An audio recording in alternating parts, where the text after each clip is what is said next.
All right, we'll be right. Hold on one second.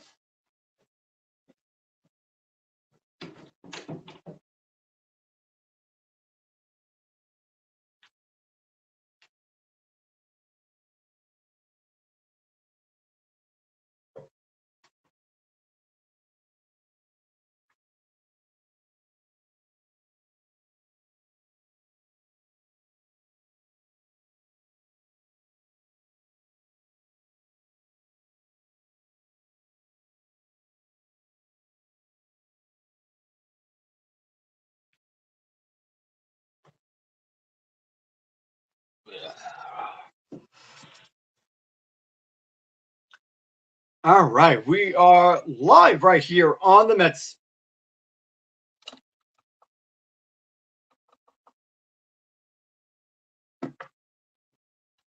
Do apologize. Something's up with my phone. It should be good.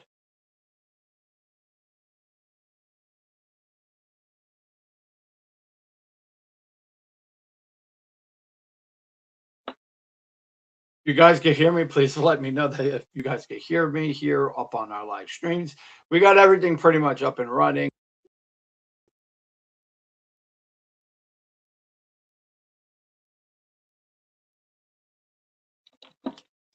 We're going to talk with you guys early here this morning and breaking down all of your New York Mets news and introduce myself. My name is Anthony. I am a baseball insider, baseball writer in MLB. And today we're going to be breaking down some of your latest New York Mets news. We're going to talk Mets news and live streams here on our show. If you guys are new to the channel, say hello to everybody and welcome to MetsXMFanZone Live. And today we're going to be breaking down all of your latest Mets news, live streams, and more. If you guys enjoy the show, please follow, share, like, so that way we continue to keep doing these shows each and every day here at Spring Training and breaking down all of your Mets live news. We're going to be going live for the next 20 minutes. If you guys are, again, like our streams, make sure that you guys share, like. So we're going to go into breaking down all of your latest Mets news.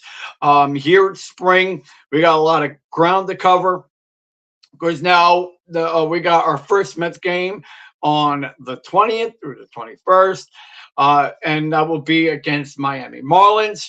And we'll have all that live coverage for you coming this first game. And then I'll be breaking down and analyzing that game as well. We're going to take some of your questions. We're going to do a whole live Q&A early this morning, as well as breaking down some of your Met highlights so far this spring. Today is a full actual squad for the New York Mets. They will be doing a full simulated game down at Port St. Lucie. If you guys have noticed that I am now finally back here in New York, and we are going to be touching a little bit on some of the Mets news here in New York.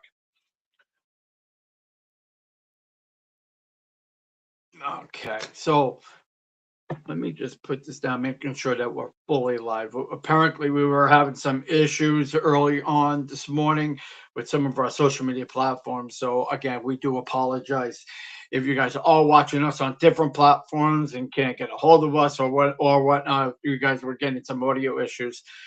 We are working around the clock on that. All right, so we're gonna pop up on some of all the other platforms here early this morning.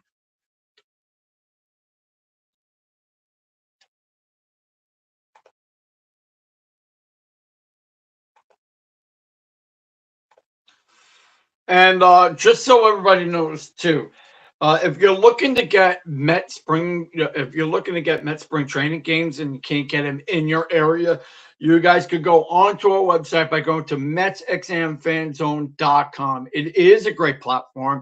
It gives you great incentives of watching Met games throughout the regular season. You get spring training absolutely risk-free when you sign up for our membership, and where we give you live streams, we give you all of our connected community as well, and giving you a really great hub for Met fans because you guys can communicate in our community and in our network, which of course gives you some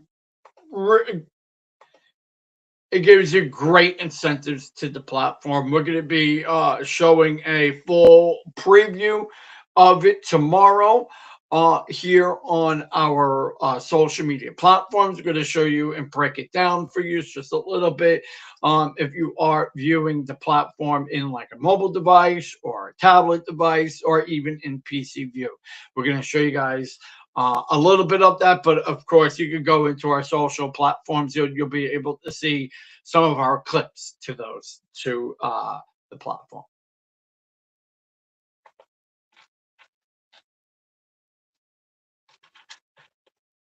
All right, so we're going to pull up some comments. We're going to talk a little bit on some of the interviews that we've seen in the last few days. I kind of broke it down a lot in our blog posts that we have been posting in the last few days. We had Francisco Lindor that talked yesterday. We had Juan Soto that talked a little bit yesterday. Carlos Mendoza has been talking for the last few days. Kind of have that little bit of some of the breakdowns on those.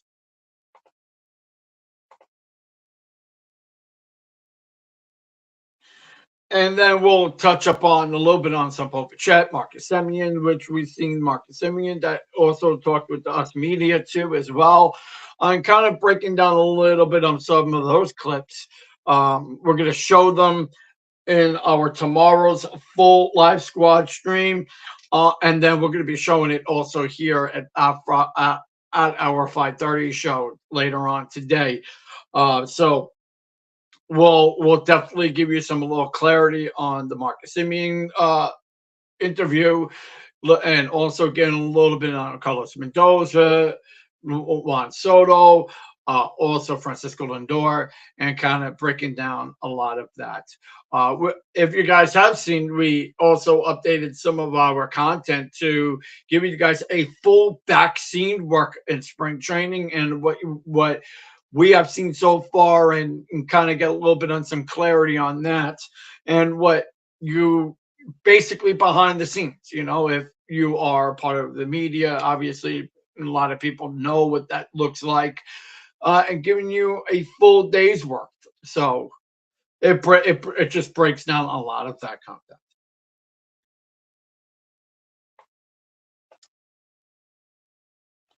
All right, let's go into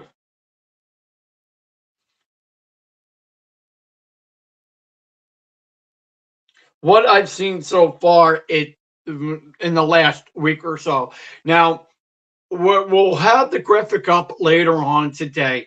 We're going to talk a little bit on some of the ABS rules. Now, if anybody knows what the Mets are, well, MLB has been implementing is the automatic strike zone, which is going to be through the umpiring this year in 2026. Now, what does this really entail? It entails that the automatic strike zone will be implemented for pitchers and hitters. Now, if you are a hitter, the hitters only are allowed to give up 2 replays. Now, that works into the hitter and also works into the team challenges. The challenges could be implemented through the hitter, and only the hitter, only the coach cannot call it, only for the hitter. So if the hitter feels that it's not a strike, they could go and do a challenge. But again, it will take the challenge off from the manager, which I think is a little bit stupid, but it can be changed between coach and player.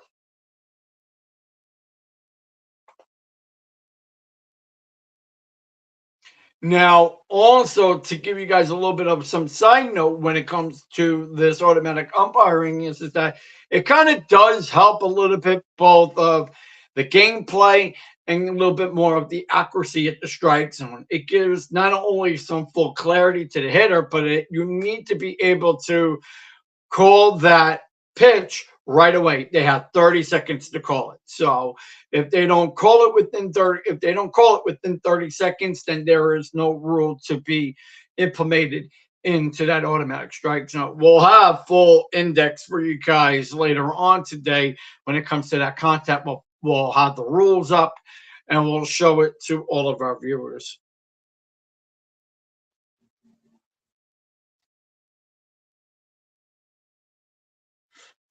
Now, the Mets have been working a lot on this in the last 2 days with the umpires and have been working on how to implement this rule, how to work with the rule. We got pitchers and catchers kind of, that's what was a little bit involved with the pitchers and catcher day, was working on the ABS rule and working with the clock, working with the automatic strike zone, and they'll be able to have it in their hands. So they have the clicker. You'll be able to see it up on the screen when you're doing regular gameplay. And it kind of gives a little bit more clarity because not only will the fans be injected in seeing this, but it also gives the umpire be able to see it up on the monitors and being able to have it, automatic on them. So they'll be able to get a call it in their ear and also being able to call it into their clicker on their hands. So they'll see it there, but also see a small replay on the monitors too. So they could call it as well. But the manager could call it. But again, they're saying that they want the players to be able to call that right away. Again, they have 10 seconds to make that final call.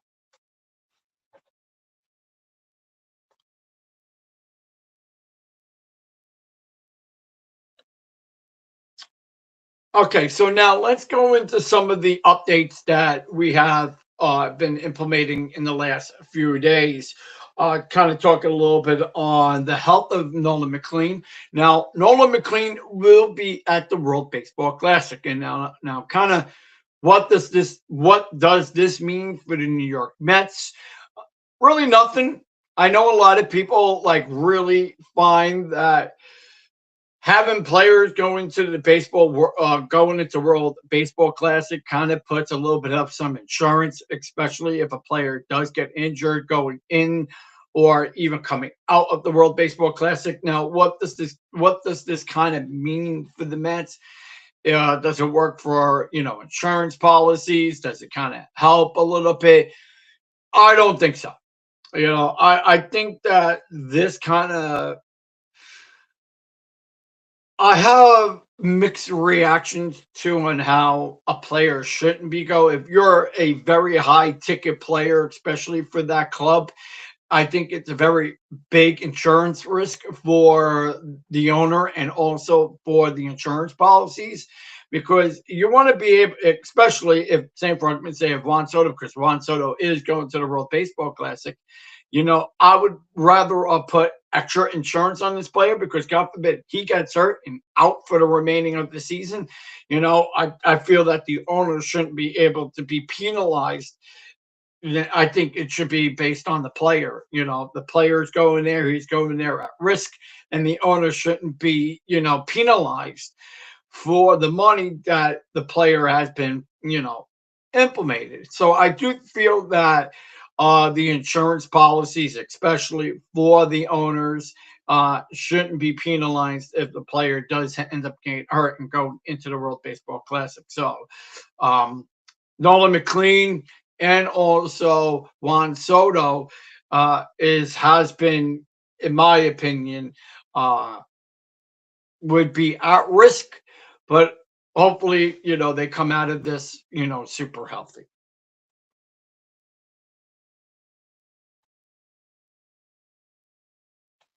So let's talk a little bit on some of the new acquisitions that the New York Mets ended up getting in the end of 2025 going into 26. Who do we have? Bo Bichette. Jorge Polanco. The Mets ended up getting Marcus Semien. The Mets ended up getting David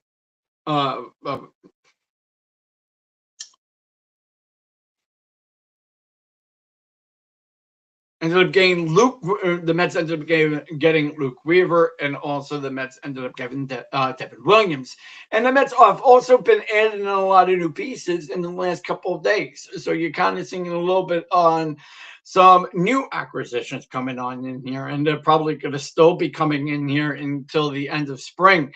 But I mean, what if the Mets outcome is going to look like is a lot of good, incentives, working with second base, now that you got a good third baseman, good first baseman, the Mets got a lot of big moves that they have been doing. And, we got players in the outlook, especially with Bo Bichette and having your Jorge Polanco, having in here Marcus Semien, and those are really good contact hitters.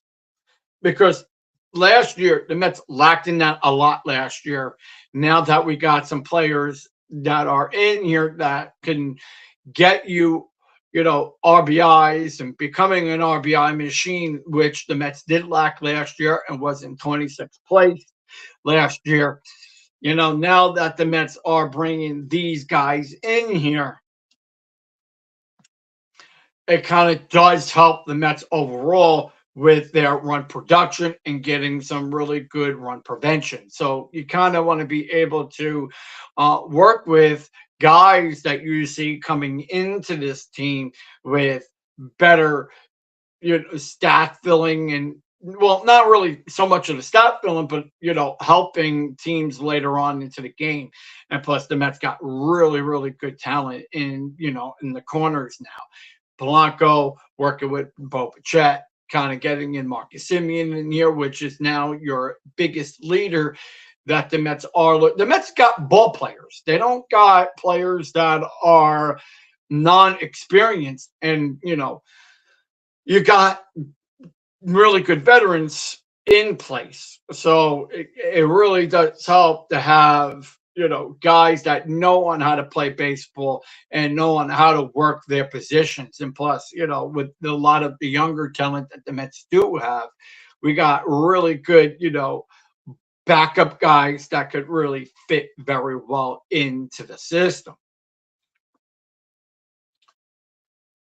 Which again, I love Marcus Semien. I think it's going to be I think, in my opinion, Marcus Semien is going to make a really good bounce, into this clubhouse and really bring some good longevity later down the line. So I do think that this helps the Mets, and having some really good, player developments in players with Mark Vientos, with Brett Beatty, and having some of this younger talent you get to learn from with Polanco and Marcus Semien.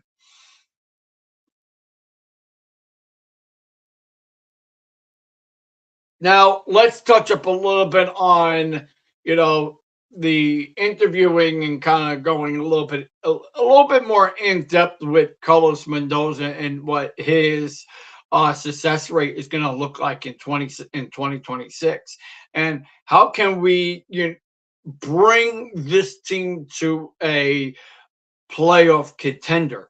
And that's leadership out of Mendoza.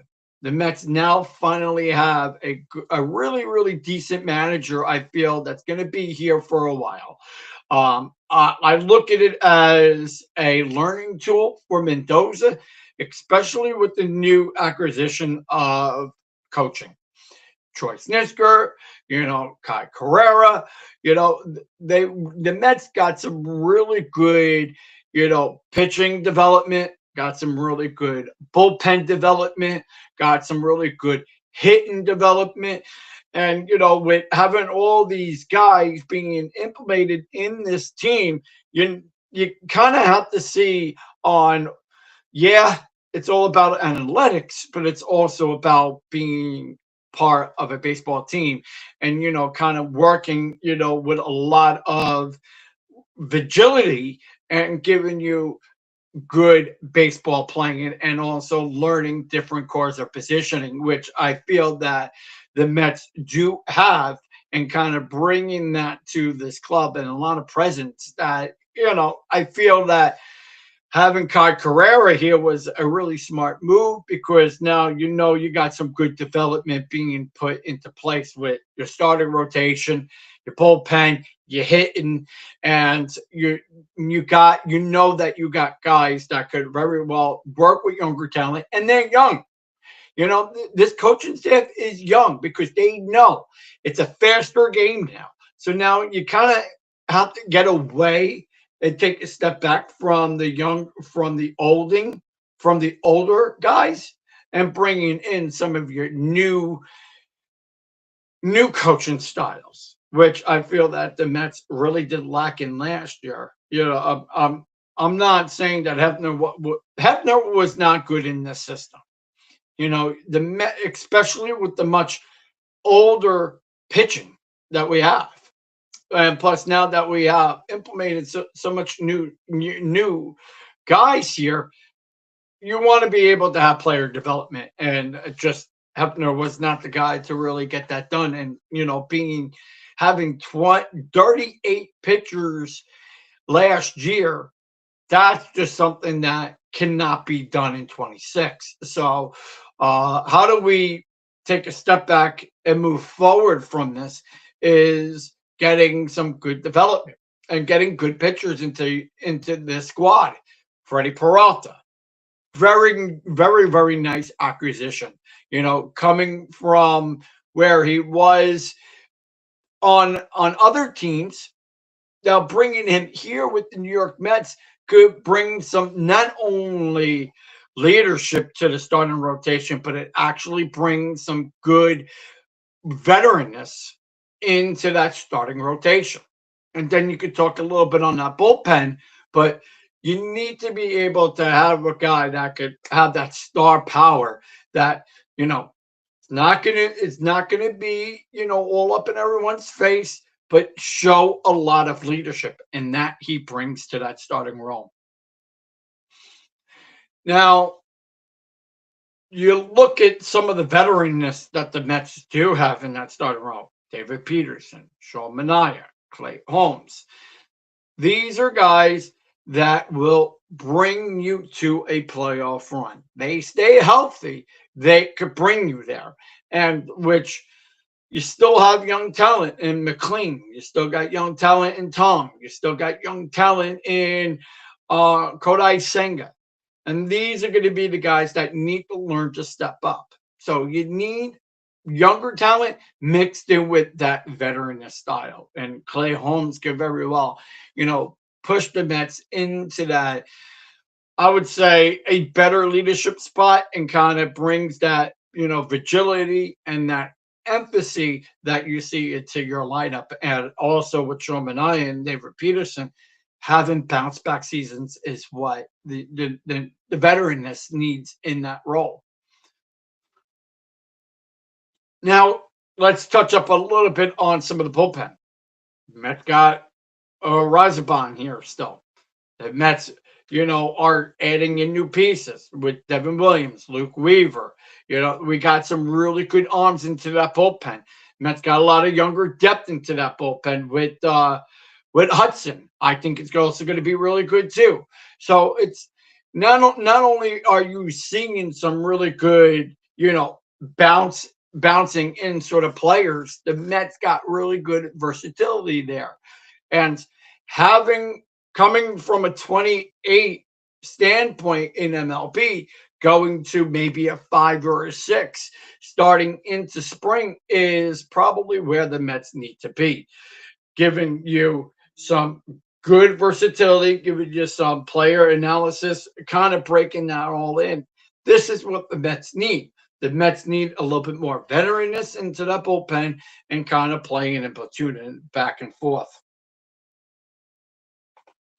Because because again, what the Mets lacking, the Mets did lack in score production with our bullpen.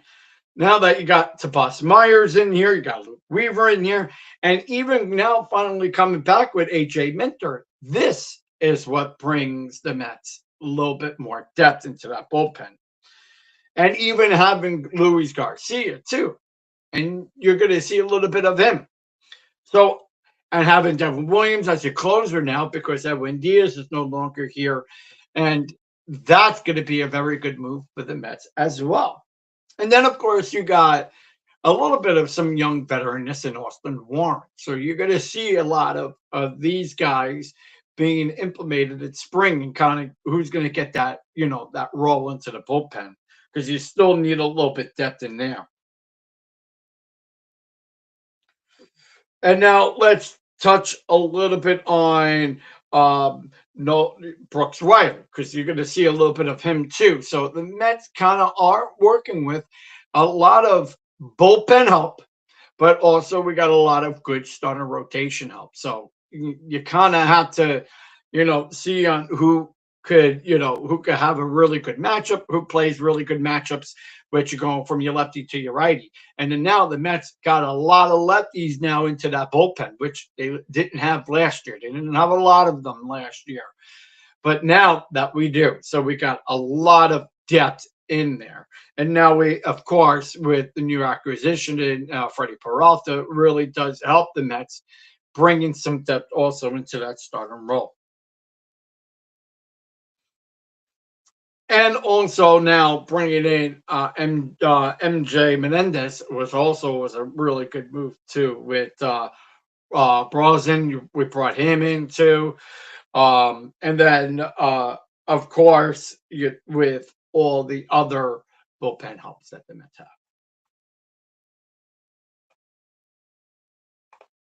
Now let's go into another topic and talking about catching because.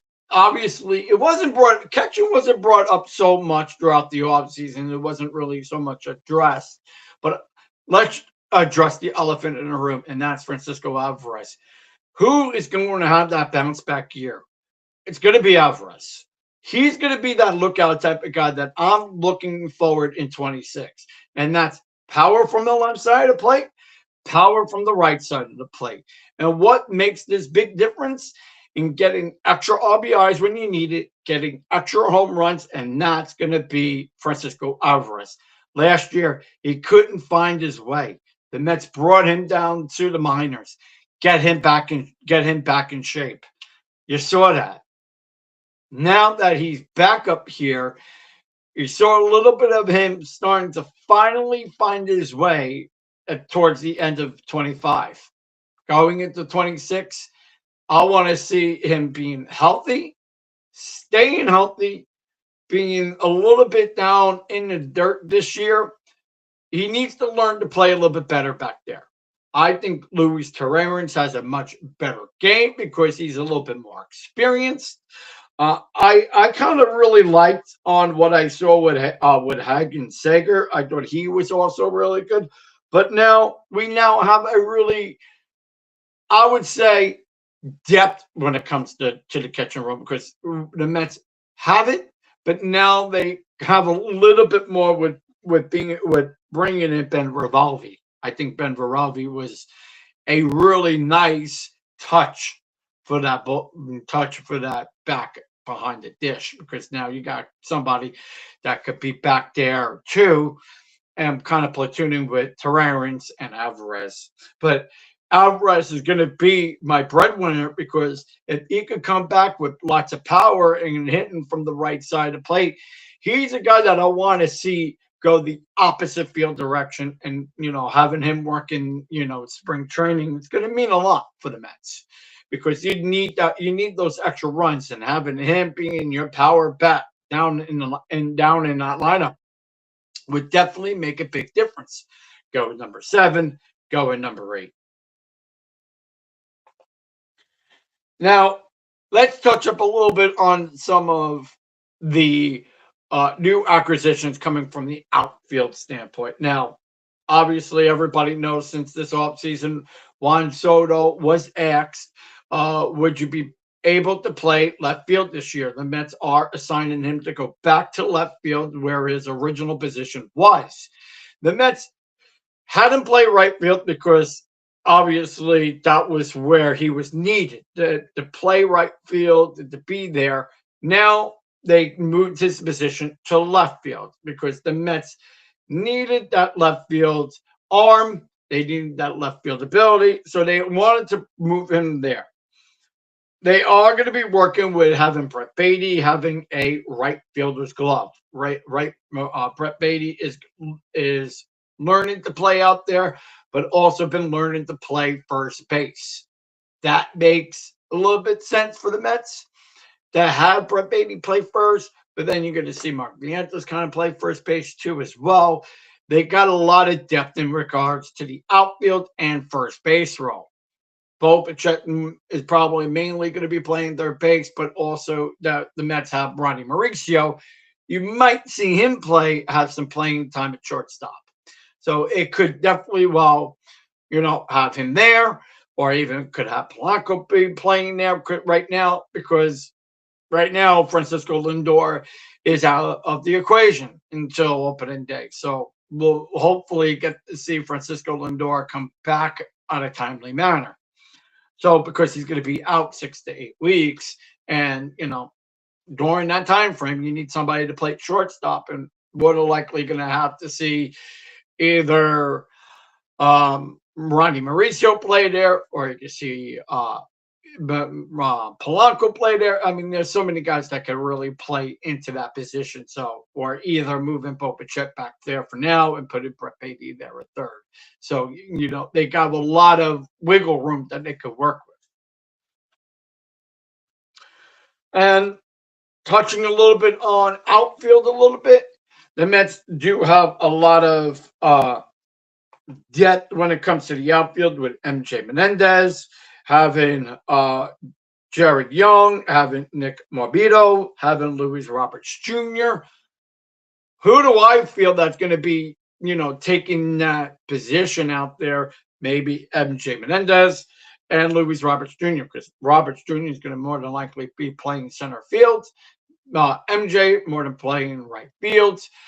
And then, of course, you'll have Juan Soto being playing left field, MJ playing right field, Roberts playing center, with also a backup of Tyrone Taylor late in games, which I feel that makes sense for the Mets there. But, what the Mets are is they got a really good team under their belt, and bringing in that, emphasis in working with that bullpen, working with the lineup, working with starter rotation. I think the Mets have very well equipped to have good players on this roster. So that's kind of a little bit on some of the analytic type of standpoint, which brings you to how this team is going to work with going into spring training. And there's going to be a lot of eyes on everybody, with like Nick Morbido, Jared Young, Luis Roberts.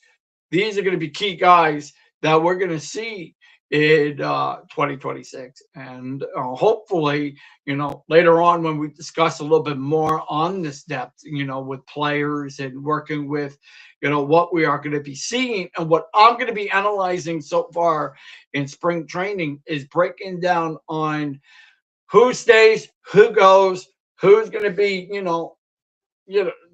valuable for this team, and going into the regular season. And I'll be breaking that down throughout the regular season also as well. So if you guys found this live stream educational, please share, like, subscribe. I'm going to be doing this throughout the regular season. I'm going to be breaking down a lot of the athletic part, giving you guys a little bit of some perspective of players, hitters, players. I know I've been in the game for quite a long time, so I can give you guys a little bit of my perspective. Showing you some hitting abilities, pitching abilities. And if anybody is finding this educational, don't forget to share, like, and subscribe. I'm Anthony. I am a 16-year veteran for MLB. I was a writer. I was a ghostwriter for a lot of reporters in the league, but also was a ball player, played myself. But I want to thank you guys for watching. If you guys would like to see our show at 5:30, we will be going live at 5:30. We're breaking down all your New York Mets news and much more. We'll see you guys soon. Be safe, be well, and let's go Mets.